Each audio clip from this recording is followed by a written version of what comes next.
একটা মাস আমি রহমত দেই, মাগফিরাত দেই, নাজাত দেই।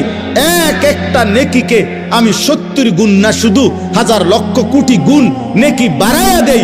এত কিছু দিয়ে আমি চেয়েছি যেন আমার বান্দা জান্নাতি হয়, মুত্তাকি হয়। তুমি বান্দা কদর করো। আর যদি কোনোভাবেই কদর না করে, তো শেষ কথা হলো, মনে রাখবেন, রমজানকে যে কদর করে না, রমজানেও যে গুনাহ করে, রমজানেও যে জাহান্নাম থেকে বাঁচার চেষ্টা করে না, রমজানেও যে জান্নাতের আমল করার চেষ্টা করে না, ভাই আমার, ছেলেরা আমার, বাবা আমার, পর্দার আড়ালের মা বোন আমার, সবাইকে এই শেষ কথা বলি।